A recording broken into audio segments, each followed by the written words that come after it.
And on that point, there's a lot of people in the world that would say that that the spirit comes from what you know. It's kind of like there's an internal knowing.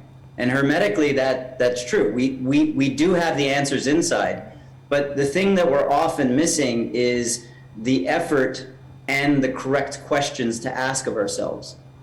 So though the answers may be inside of us, if we don't put effort into seeking those answers, if we don't say, I want to know more, I really have to explore this, it won't just sort of be handed to us on a silver plate.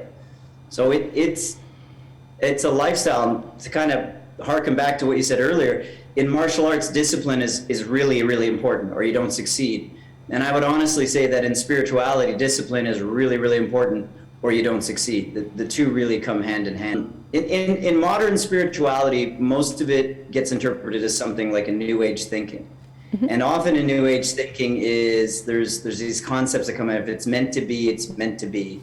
And if you're meant to have something, meant to know something, you will. And so effort is kind of irrelevant. It's just sort of supposed to happen.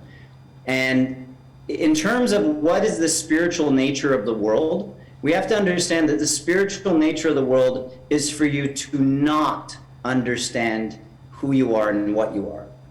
And there's sort of an upside down thinking in a lot of modern spirituality that the world is so full of understanding of spirituality that it would just sort of present itself to you. And that's really not so.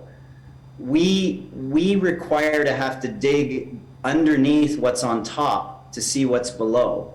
And as much as you stare at the ground all day, you won't know what's underneath it until you look underneath it. And so that's most of life, is living on the surface of what life is. It's just the top layer.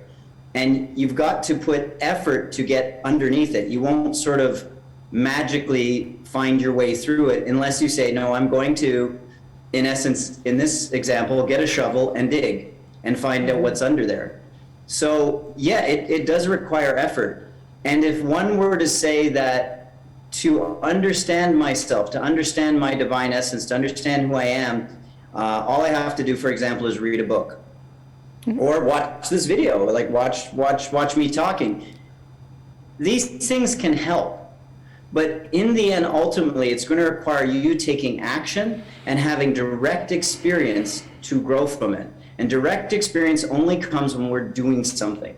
We're doing something about what it is we're seeking, which means effort is required.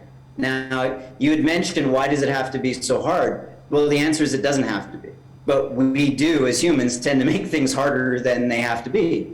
The answers are often much more simplistic or much more easy to get to, but it's us as humans and our decisions and what we focus on as priorities that prevent us from seeing that the answer is there.